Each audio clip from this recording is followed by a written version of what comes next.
शान्तिः। ओम शांति शांति शांति।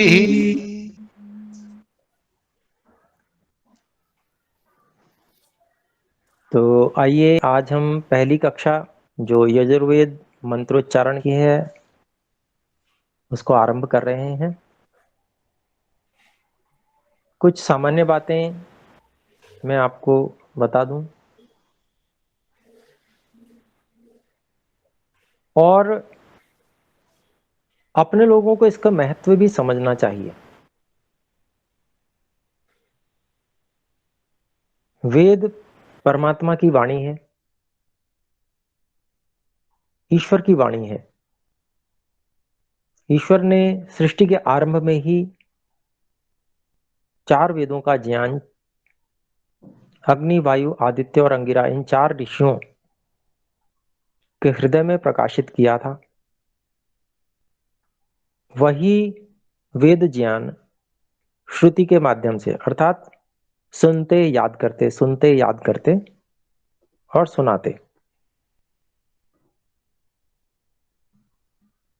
शुद्ध रूप में उपलब्ध होता रहा और कुछ हजार वर्ष पहले इसको लिपिबद्ध कर दिया गया, तो पुस्तक रूप में भी अब हमारे पास में उपलब्ध होता है।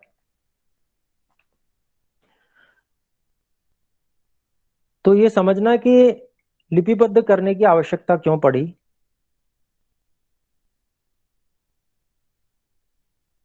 उसमें हम मनुष्यों की लापरवाही कारण रहा। हमारी सामर्थ्य को हमने अपने भोगवादी होने के कारण से कम कर लिया, जिसके कारण से हमारी सामर्थ्य कम हुई, हमारी लापरवाही बढ़ी और ये परंपरा अशुद्ध रूप में न चले, इसलिए जो लोग अशुद्ध उच्चारण करते थे उनको उच्चारण का निषेध करते जाने से कि इस परंपरा को का लोप ना हो जाए, तो ऋषियों ने इसको लिपिबद्ध किया।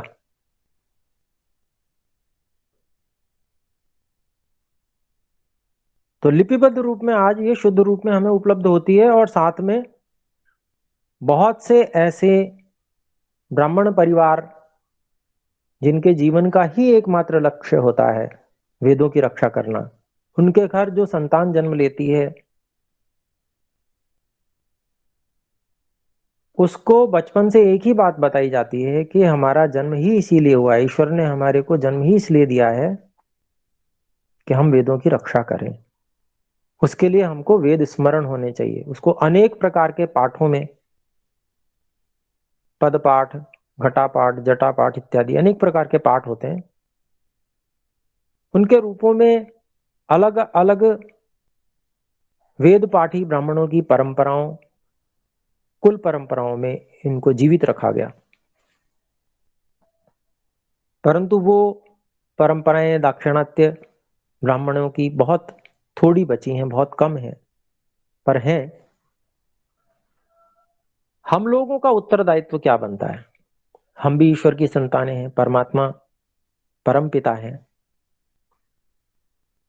तो हमारा कर्तव्य उत्तरदायित्व ये बनता है कि हम परम पुरुषार्थ से, अत्यंत पुरुषार्थ करके, बिल्कुल भी लापरवाही उसमें ना करके इस परंपरा को शुद्ध रूप में अपने अंदर जीवित रखें। ये अमूल्य धरोहर है, सृष्टि की धरोहर है, पूरी सृष्टि की। सारा सृष्टि का विज्ञान इसके अंदर है।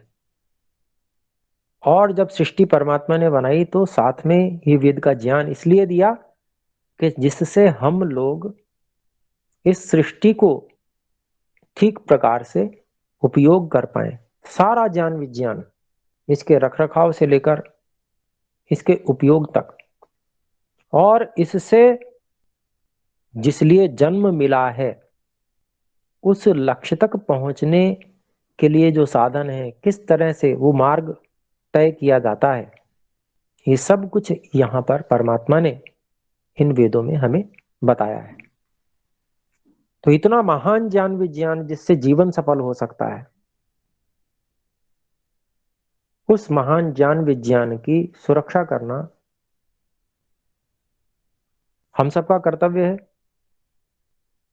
और सुरक्षा तभी हो सकती है जब हम इसको शुद्ध रूप में स्मरण करें, उसका उच्चारण शुद्ध करें। यदि हम अशुद्ध रूप में इसका उच्चारण कर रहे हैं तो ये हम रक्षा नहीं कर रहे बल्कि विनाश।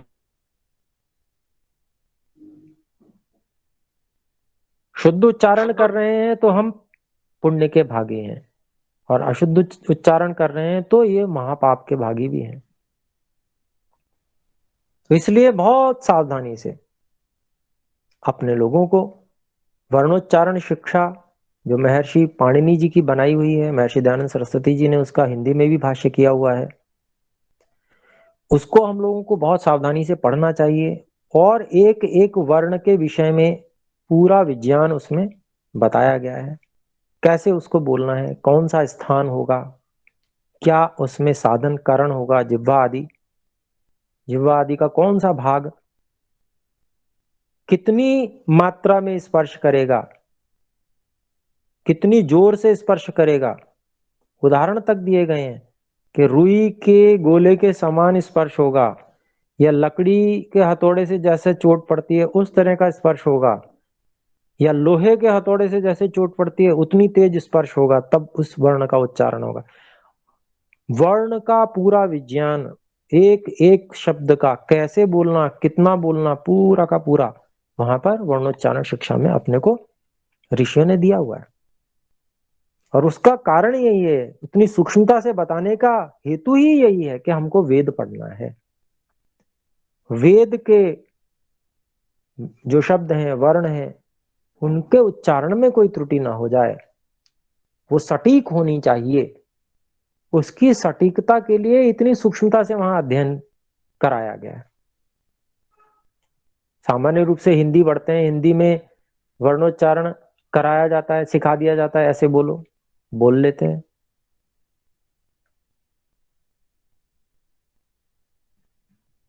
परंतु वहां इतनी सूक्ष्मता नहीं है। माता बोल रही है हिंदी भाषा तो बच्चा बोलते हुए सीख गया, वहां भी इतनी सूक्ष्मता नहीं है। लेकिन ऋषियों ने जो सिखाया है, तो ऋषियों के सिखाने का स्तर माता पिता से कहीं ज्यादा आगे है। तो उस जो वर्णोच्चारण शिक्षा पुस्तक है उसको अपने लोगों को, सभी को बहुत अच्छी प्रकार से अध्ययन करना चाहिए। और मुख्य मुख्य सूत्र तो हमको स्मरण ही रहने चाहिए, जिससे कि जब हम उच्चारण कर रहे हों, मान लीजिए कहीं पर हमें दिक्कत आती है, तो हम तुरंत वहां से ध्यान दे सकें कि इसका उच्चारण किस सूत्र के अनुसार होना चाहिए।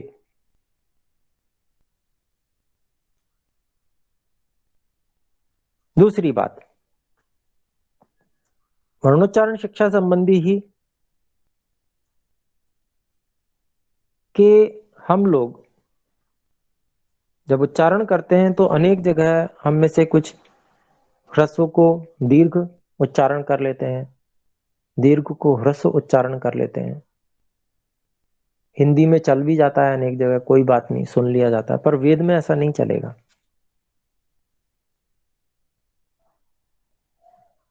उसको हमें बहुत सावधान होकर बोलना है। तो इसमें व्यवस्था इस तरह से रखेंगे कि हम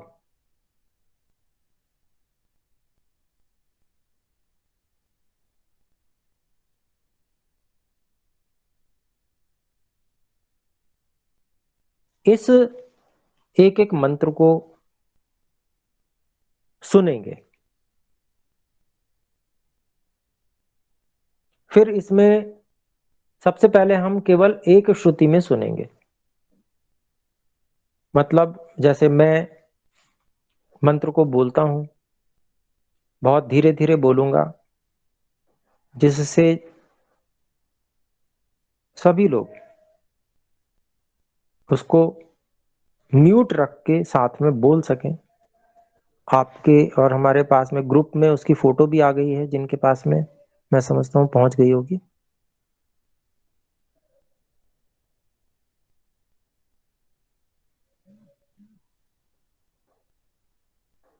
तो यहाँ पर यजुर्वेद मंत्र 1 से 10 तक की फोटो यहाँ पर आपको उपलब्ध करा दी गई है।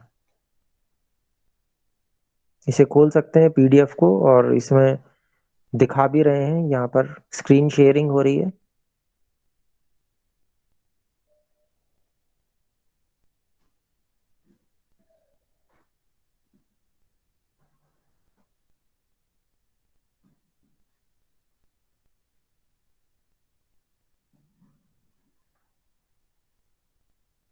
तो स्क्रीन में ये सब दिया जा रहा है, उसमें हम देख सकते हैं। तो एक श्रुति मतलब केवल उदात्त स्वर में, ऊंचे स्वर में इसको एक ही जैसी ऊंचाई बनाकर प्रत्येक शब्द को बोलना, ये एक श्रुति होती है। पहले इसमें बोलने का प्रयास करेंगे, और इसमें जो चिन्ह ऊपर नीचे लगे हुए हैं उसके बारे में भी मैं फिर बताऊंगा।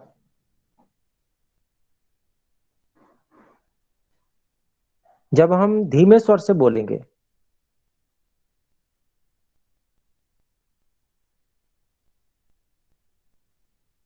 तो उसमें वर्णों के बीच में थोड़ा सा अधिक स्थान रहेगा, गैप रहेगा बोलते समय, जिससे कि सभी म्यूट रखते हुए बोल सकें।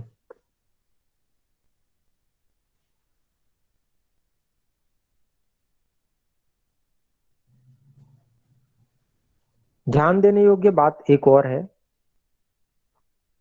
जैसे ह्रस्व दीर्घ के विषय में मैंने बताया, ठीक ऐसे ही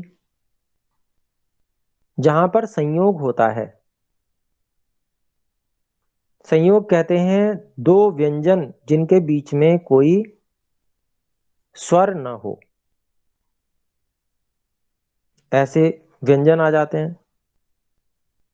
तो व्यंजन जो है वह हमेशा स्वर के आधार पर ही बोला जाता है, स्वर के सहारे से बोला जाता है।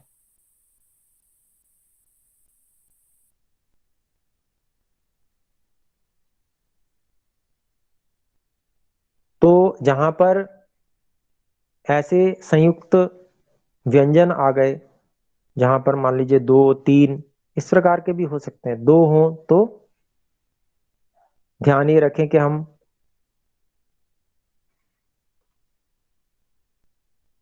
पहले बिना स्वर के व्यंजन को पहले भाग से मिला लें, और दूसरे बिना स्वर के व्यंजन को आगे वाले भाग से मिला लें, दो भागों में विभाजित कर लें,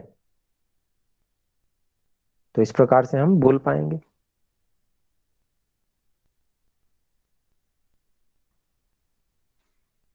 और जो व्यंजन बिना स्वर के हैं उनको उसको बहुत कम समय दिया जाता है, ना के बराबर जैसा, बहुत कम समय।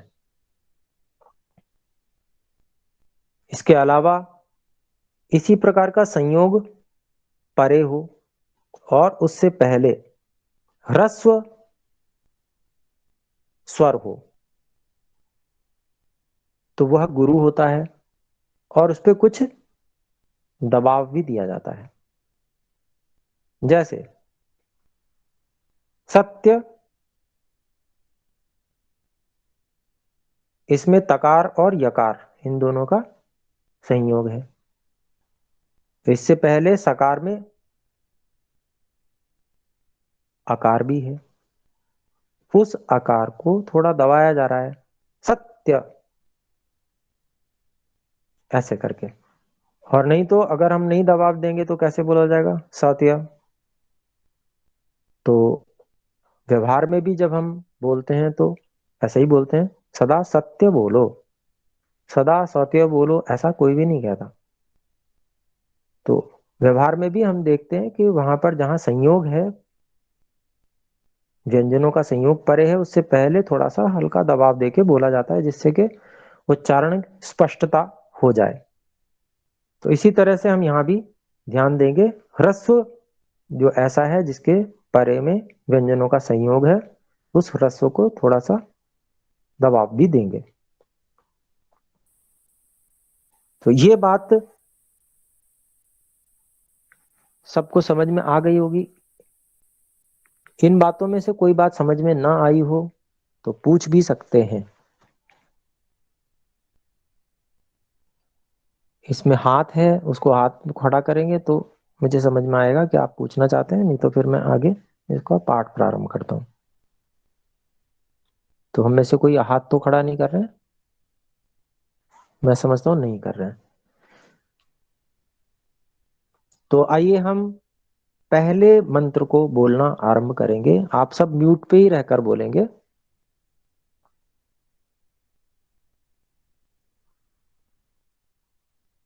मैं बोल रहा हूं, आप ध्यान दीजिएगा किस प्रकार से बोला जा रहा है। ह्रस्व कहां पर है, कहां दीर्घ बोला जा रहा है, कहां पर गुरु किया जा रहा है ह्रस्व को, सारी चीजें आप ध्यान देके समझेंगे। एक श्रुति में यह भी ध्यान देना होता है कि बीच में रुकते नहीं जब तक विराम ना आए। बिल्कुल एक समान गति से पूरे को पढ़ा जाता है। तो पहला मंत्र लंबा है, तो जहां पर दीर्घ होता है वहां दीर्घ का समय होता है 2 धड़कन के बराबर। तो उसके बीच में अगर श्वास की आवश्यकता होती है तो ले ली जाती है। तो देखते हैं। ओम ईशेत्वोर्जे त्वावाय देवो वः सविता प्रार्पयतु श्रेष्ठतमाय कर्मण आप्यायध्वमग्न्या इन्द्राय भागम् प्रजावतीरनमीवा अयक्ष्मामावस्तेन ईशत माघशंसो ध्रुवा अस्मिन् गोपतौ स्यात् वीर्यजमानस्य पशून् पाहि।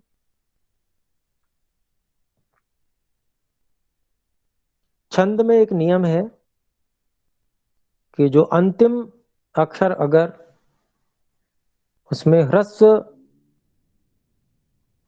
स्वर भी है तो उसको दीर्घ भी कर सकते हैं, विकल्प है।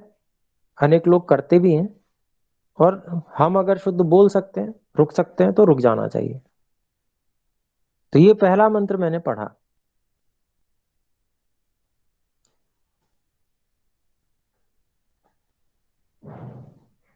हम में से आप सबने इसको बोलने का प्रयास किया होगा। ये गति ठीक है या इससे और कम की जाए? गुरुजी ठीक है गुरुजी। और कम किया जाए गुरुजी। जी जी। ठीक है गुरुजी। तो थोड़ा कम कर दिया जाए गति को, जिससे कि जिनको ठीक लग रही है वो तो कर ही पाएंगे और जिनको नहीं लग रही है तो वो भी कर पाएंगे। जी, एक हाथ उठाया है, बताएं कुछ कहना चाहते हैं। जी आचार्य जी, आई थिंक आप थोड़ा सा इसको slow word by word cover कर लीजिए शुरू में, फिर पढ़ना आसान हो जाएगा। ठीक है जी। तो इस मंत्र को एक और बार मैं पढ़ रहा हूं और आप सब म्यूट रखते ओम हुए गुरुजी। जी कहें। हाँ, ये मात्राओं में जो दीर्घ और प्लुत वाली है ये भी थोड़ा एक बार स्पष्ट करवा दें तो ज्यादा उचित रहेगा। देखिए, प्लुत में तो जहां पर 3 बना हुआ हमें मिल रहा है जिस स्वर के सामने, जैसे ओम में है, ठीक है, ओ में 3 बना हुआ है तो ये प्लुत है। बाकी मात्राओं का की हमें पहचान होगी ही, कहाँ दीर्घ है कहाँ ह्रस्व है। जैसे मान लीजिए इ, यह ह्रस्व है। षकार में जो एकार है वह हमेशा दीर्घ ही होता है। अगर इसके सामने 3 बना हुआ है तब प्लुत हो सकता है, ह्रस्व ये होता नहीं। तो में जो ओ है वह भी दीर्घ ही होता है, ह्रस्व नहीं होता। और जे में जो ए है वह भी दीर्घ है। त्वा यह भी दीर्घ है। वा में आ जो है दीर्घ है। य और व में जो अकार है वो ह्रस्व है। स्थ में जो थकार में अकार है ह्रस्व है। दे वो ये हम बता ही चुके, ए और ओ दीर्घ ही होते हैं, ह्रस्व होते ही नहीं है। गुरु जी जी मेरा निवेदन ये था कि जो मैं थोड़ा इंग्लिश में बोलना पड़ेगा, जो अंडरलाइन है जो ऊपर की तरफ जो मात्रा है ना, इसका थोड़ा सा अर्थ बता दें तो मेरा सिर्फ ये निवेदन था अच्छा इसमें। अच्छा अच्छा, जी जी। देखिए ये हम अभी, मैं बताने भी वाला हूँ, वैसे आगे बताऊंगा। अभी हम जो इसको एक श्रुति में पढ़ रहे हैं, ये मैंने पहले भी कहा आपको, एक श्रुति का मतलब होता है बिल्कुल सीधा बोलना, ठीक है। तो उसको मैं बताऊंगा, थोड़ा सा धैर्य रखें, वो आने वाली है बात। जी धन्यवाद।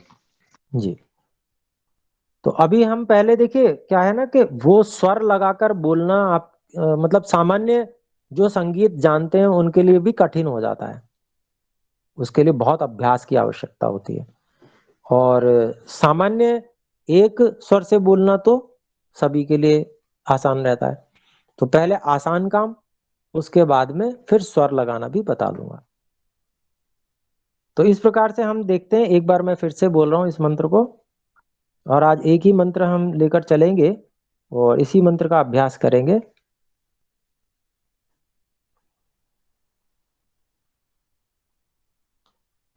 ओम युषे त्वोर्जे त्वा वायवस्थ देवो वः सविता प्रार्पयतु श्रेष्ठतमाय कर्मण आप्यायध्वमग्न्या इन्द्राय भागम् प्रजावतीरनमीवा अयक्ष्मामा वस्तेन ईशतमा घशंसो ध्रुवा अस्मिन् गोपतौ स्यात् वीर्यजमानस्य पशून् पाहि। तो इस बार थोड़ा सा और धीमी गति से बोलने का प्रयास किया। बह्वीर्यजमानस्य पशून् पाहि। यहां पर बोलने में कठिनाई आ सकती है, इसका अभ्यास करना होगा।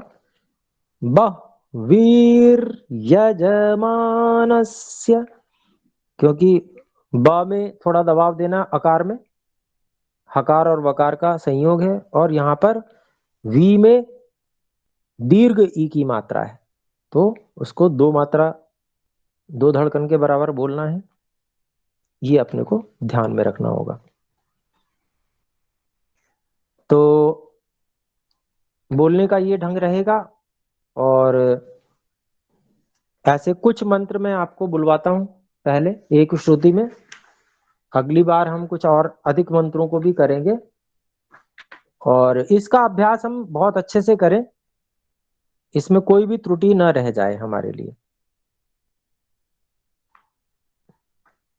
तो इसका जो है ऑडियो भी मैं समझता हूँ आ जाएगा, तो उसको भी सुन सकते हैं, और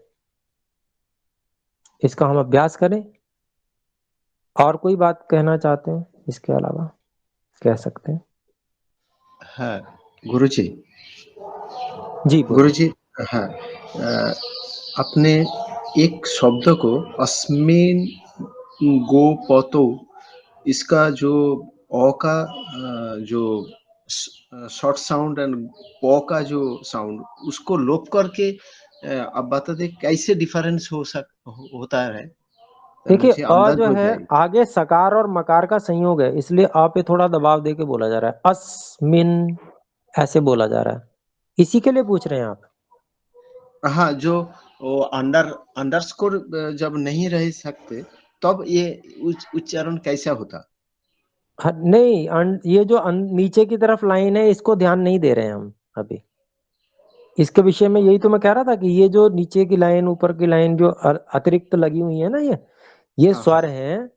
इन स्वरों के विषय में मैं अगली बार बताऊंगा। ठीक है, अभी एक और शंका इसी तरह की आई थी, उनके जी। विषय में उदात्त अनुदात्त स्वरित के बारे में मैं अगली बार बताऊंगा। जी, कुछ और भी हैं? हाथ आ रहा है, अनु जी बताएं, पूछें। आचार्य जी, ये जो पहला शब्द है ये ईशे, ये क जो ऊपर है इसको कैसे बोलना है? क नहीं बोलना है। अच्छा, ऐसे बोलना ही नहीं है, ईशे। जी नहीं, हाँ, क जे। से शुरू नहीं है, वो क दे रखा है उन्होंने, छपाई के कारण से कुछ दे रखा होगा, मंत्र का भाग नहीं है वो। ठीक जी। है। और और ये जी कहें। जो इसमें ध्रुवा आसमिन है, इसमें जो बीच में ये लेटर बनकर आता है, इसको कैसे बोलना होता है? जैसे ध्रुवा अस्मिन। हाँ, तो इसके बीच में आप अवग्रह चिन्ह देख रही हैं, जी। है ना, जो एस जैसा बना हुआ है। हाँ हाँ। जी, इसका कोई उच्चारण नहीं होता। अच्छा। जी, ये बिल्कुल साइलेंट है, कोई इसका उच्चारण नहीं रहता। मतलब इसको समय भी नहीं दिया जाता, ना इसमें रुकना है, ना इसको बोलना है। और ये जो था माघ शंस। माँ घाषं, इसके बाद में ये दीर्घ उच्चारण है। ये यम है, दीर्घ इसको कहते हैं, इसका नासिका से उच्चारण होता है। ये मुझे समझ नहीं आया, एक बार दोबारा बोलिएगा इसे। माघ। माँ घाषं, इस तरह से उच्चारण होता है। हम्म। ये दीर्घ है, और इसका महर्षि पाणिनि जी ने वर्णोच्चारण शिक्षा में जो बताया है, अनुस्वार यमा नासिक्या। तो यम जो है वो 3 यम इसमें लिए गए हैं, ह्रस्व यम, दीर्घ यम और अनुनासिक। ये सब नासिका से बोलने योग्य हैं। ठीक है, कई लोग इसको ग्वंग करके उच्चारण करते हैं, वो उच्चारण अशुद्ध है, वो शास्त्र के अनुसार शास्त्रीय उच्चारण नहीं है। जी, धन्यवाद। जी स्वागतम। तो मैं समझता गुरुजी, हूँ, जी कहें। जी ये स्टार्टिंग मंत्र के है ना, स्टार्टिंग में जो है ये षटकोण का जो है ना, हाँ जी, ये जो श है ना, इसे ख बोलना है ना गुरुजी? नहीं, ख नहीं बोला जाता वो। ये मूर्धन्य वो षकार है, मूर्धन्य षकार है, जो मूर्धा से बोला जाता है। ख, ऐसा उच्चारण, ख, इसका उच्चारण खे। आप उसको इशे इशे बोल रहे हैं, वो तालु से बोलने का प्रयास कर रहे हैं, वो वास्तव में वो नहीं है, वो मूर्धा से बोलने योग्य है। मूर्धन्य षकार है वो, खे ऐसे बोला जाएगा उसे। नहीं गुरुजी, ठीक है, मैंने सुना था पहले कि ना ये षटकोण का है ना, इसे वेद मंत्र में ना खकार बोलते। वो गलत है, वो जानकारी आपकी गलत है, जिसने भी बताया है वो खुद भी जानते नहीं है। आप वर्णोच्चारण शिक्षा पढ़िए, उसकी भूमिका में ये बात स्पष्ट रूप से महर्षि दयानंद सरस्वती जी ने कही है। ठीक है, जी गुरुजी, धन्यवाद। हाँ, वर्णोच्चारण शिक्षा आपने नहीं पढ़ी तो पुस्तक की पीडीएफ ग्रुप में डाल दी जाएगी, उसको आप देखें, उसकी भूमिका पढ़ें, और पुस्तक को भी पढ़ने का प्रयास करें। और नया बैच भी इसका आरंभ होने जा रहा है, ये मैसेज आया है गुरुकुल क्रांति से, तो वर्णोच्चारण शिक्षा के नए बैच में आप सम्मिलित हों। मेरा ये कहना है, सभी से निवेदन है, देखिए वेद बिना वर्णोच्चारण शिक्षा पढ़े आप नहीं पढ़ पाएंगे। पढ़ लेंगे, अशुद्ध पढ़ेंगे, वो पुण्य नहीं पाप के भागी हो जाएंगे। इसलिए ये जो ऋषियों की बात है उसको अपने लोगों को अनिवार्य रूप से ग्रहण करना है। तो मैं आप सभी से ये निवेदन करूंगा कि वेद पढ़ने की इच्छा आप रखते हैं, बहुत अच्छी बात है, पर उसमें जो ऋषियों का निर्देश है उसको भी अपने लोगों को देखना चाहिए, पालन करना चाहिए। तो अभी हम फिर विराम करते हैं। ओम आचार्य जी। हाँ कहें प्रवेश जी, बताएं। आचार्य जी, विषय से पहले क लिखा हुआ है, ये क्या है? ये जी अभी पूछा था इन्होंने, क ये कोई यहाँ पर मंत्र का भाग नहीं है, ये कोई संकेत किया गया है। जैसे परिशिष्ट होता है ना, ऊपर देखिए यहाँ पर जी क लिखा आचार्य है और ऊपर यहाँ पर तो नहीं दे रखा है, जो वेद यजुर्वेद संहिता का जो है, इसमें ऋषि दे रखा है, देवता दिया हुआ है, छंद दे रखा है, ठीक है। इन सब में ऊपर वहां पर भी क दे रखा है। जी तो आचार्य जी। इससे पिछले वाले पृष्ठ पर देखिएगा, उससे इसका संबंध जोड़ा जाएगा। जहां जहां क दे रखा है उसका यहाँ से संबंध जोड़ा जाएगा, है ना। जहां र लिखा हुआ है उसका र से संबंध जोड़ा जाएगा, ऐसे। तो मतलब संबंध जोड़ने के लिए, जैसे टिप्पणी होती है ना, तो टिप्पणी के लिए लिख देते हैं। जी आचार्य, समझ गए, चिन्ह दे रखा। हाँ जी, अब आप समझ गए होंगे। ठीक है, तो वो उस रूप में है, ये वेद का भाग नहीं है, वेद मंत्र का भाग नहीं है वो। ठीक है, संकेत के लिए लिखा हुआ है केवल। तो ओम आचार्य जी। जी कहें, पूछें। आचार्य जी, इसका आइडियो डाल देना आप मंत्र का बोल करके। ठीक है जी, बिल्कुल। आप आचार्य क्या जी, कहना पाही चाहेंगे? का उच्चारण कैसे होगा जो अंत में किसका? है? किसका? पाही। पाही। जो इकार है वो पाही। हाँ, उसको लंबा भी कर सकते हैं, वो एक छंद में विकल्प होता है, पर हम तो इस बात पे जोर देते हैं कि जैसा लिखा है वैसा ही बोले। ठीक है। जी आचार्य जी। और कोई बात नहीं है ना? आचार्य जी, मैं बोलूं एक बार मंत्र? ये आप जो है बोलकर, जैसे अगली बार मैं जो है ये भी करवा लूंगा, आप में से जो बोलने के इच्छुक होंगे उनको, लेकिन पहले अभ्यास करें, है ना। उस रूप में अच्छे से अभ्यास करें, फिर अगली बार मैं ये अवसर दूंगा। समय असल में अधिक हो चुका है, 9 मिनट। तो ठीक एक ठीक है सूचना और आचार्य। है, एक सूचना और है। शाम को 4:30 बजे से वर्णोच्चारण शिक्षा का जो नया शुरू हो रहा है कक्षा, बिल्कुल प्रारंभ से होगी, शाम को 4:30 बजे से है। तो आधे घंटे की कक्षा है, उसमें जिन्होंने वर्णोच्चारण शिक्षा नहीं पढ़ी है वो उसमें जुड़ जाएं, वहां पर भी विशेष जानकारी आपको मिलेगी। और ह्रस्व दीर्घ प्लुत जो स्वर हैं उनके विषय में भी जानकारी मिलेगी। तो उसमें आप आचार्य